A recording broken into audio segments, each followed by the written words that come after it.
Assalamualaikum warahmatullahi wabarakatuh.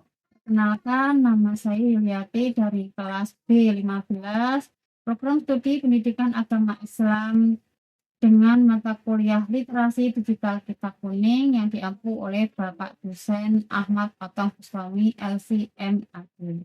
Pada kesempatan ini, saya akan memberikan tutorial mempelajari kitab kuning di era digital. Kitab kuning merupakan khasanah keilmuan Islam klasik yang telah berabad-abad menjadi sumber rujukan utama dalam studi Islam. Sebagai mahasiswa pendidikan agama Islam, mempelajari kitab kuning merupakan hal yang sangat penting untuk memperdalam pemahaman tentang ajaran Islam dari sumber-sumber otoritatif. Di era digital seperti sekarang, mempelajari kitab kuning tidak lagi terbatas pada mereka yang berada di lingkungan pesantren. Siapapun dengan perangkat digital dan koneksi internet yang dapat mengakses dan mempelajari kitab-kitab klasik Islam. Hal ini tentu menjadi peluang besar bagi mahasiswa PAI seperti saya untuk memperdalam pengetahuan agama melalui kitab kuning. Dalam tutorial ini, saya akan membahas bagaimana memanfaatkan teknologi digital untuk mempelajari kitab kuning. Mulai dari pencarian aplikasi yang tepat, cara penggunaannya, sehingga metode membaca dan memahami isinya dengan bantuan teknologi penerjemahan. Tutorial ini saya harapkan dapat menjadi panduan praktis bagi mahasiswa PAI lainnya yang ingin mempelajari kitab kuning secara mandiri. Sebagai calon guru PAI, kemampuan membaca dan memahami kitab kuning akan sangat bermanfaat dalam mengembangkan materi pembelajaran yang lebih komprehensif dan mendalam. Dengan menguasai kitab kuning, kita dapat mengajarkan agama Islam tidak hanya berdasarkan sumber sekunder, tetapi juga dari sumber primer yang otoritatif. Mari kita mulai tutorial digital dalam mempelajari kitab kuning. Ketika kita mencari aplikasi kitab kuning di Google, langkah pertama dalam mempelajari kitab kuning secara digital adalah menemukan aplikasi atau software yang tepat. Berikut adalah langkah-langkah yang saya lakukan untuk mencari aplikasi kitab kuning melalui Google. Yang pertama yaitu kita membuka mesin aplikasi Google. Ini, saya sudah menyiapkan di sini. Kemudian masukkan kata kunci pencarian. Di kolom pencarian Google, saya mengetik beberapa kata kunci semisal aplikasi kitab kuning digital terbaik.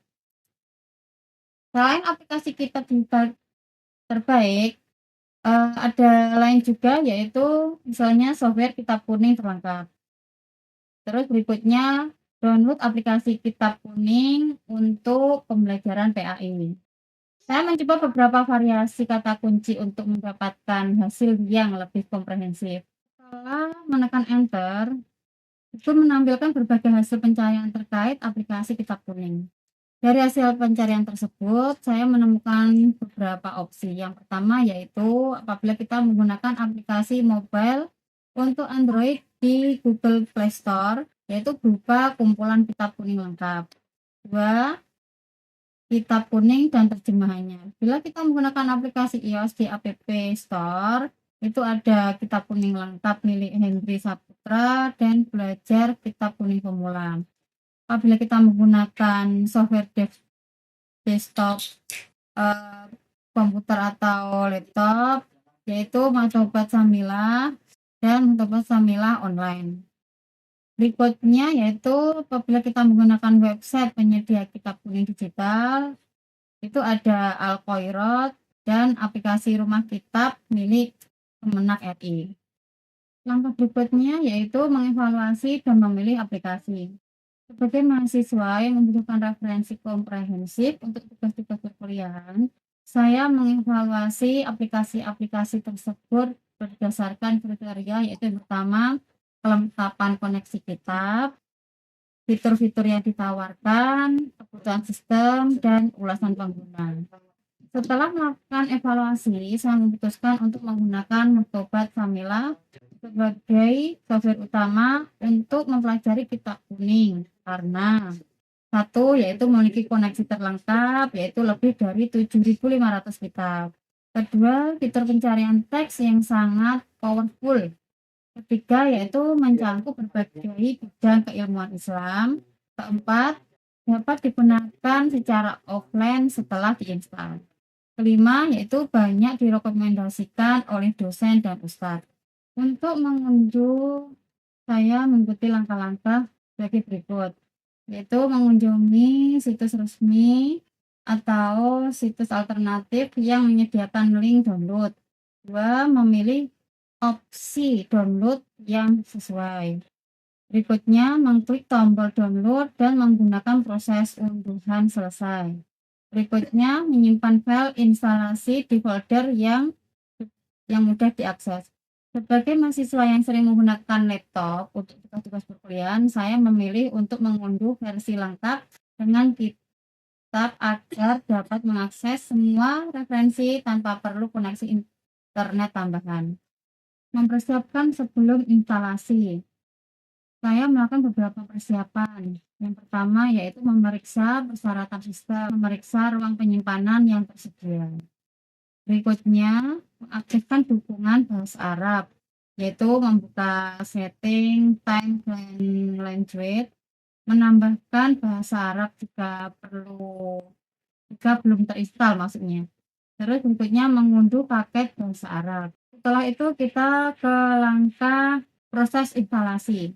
Berikut adalah langkah-langkah instalasi yang saya lakukan. Yang pertama, mengekstrak file yang telah diunduh ke folder yang diinginkan. Kedua, double klik file untuk memulai instalasi. Ketiga, mengikuti petunjuk instalasi yang muncul di layar, yaitu berupa memilih bahasa instalasi bahasa Arab atau bahasa Inggris, menyetujui persyaratan lisensi. Berikutnya memilih lokasi instalasi, terus yang terakhir memilih komponen yang akan diinstal.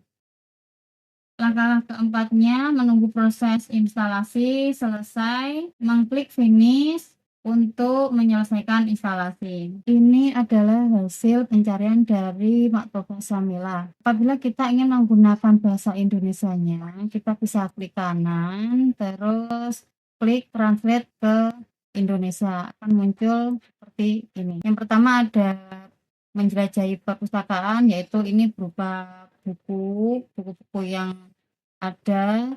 Di sini pencarian di perpustakaan, misalnya kita mau mencari buku apa gitu di sini.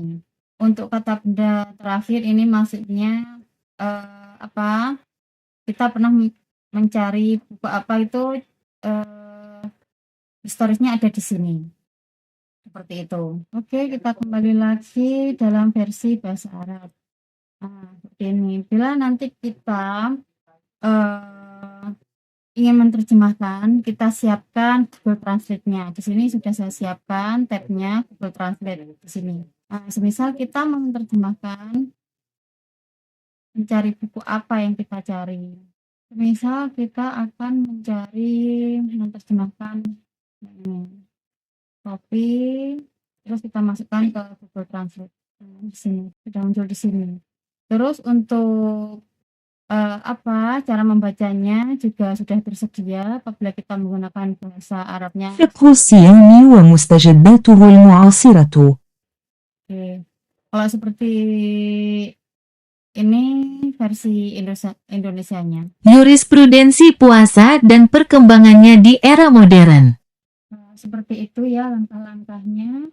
Untuk lebih lengkapnya nanti di sini saya akan ketikkan sekalian link websitenya untuk mengetahui tahap-tahap dan tata cara mempelajarinya lengkap di sini. Terima kasih. Sekian penjelasan dari saya. Untuk lebih lengkapnya nanti saya lampirkan link websitenya di sini. Akhir kata dari saya, terima kasih. Wassalamualaikum warahmatullahi wabarakatuh.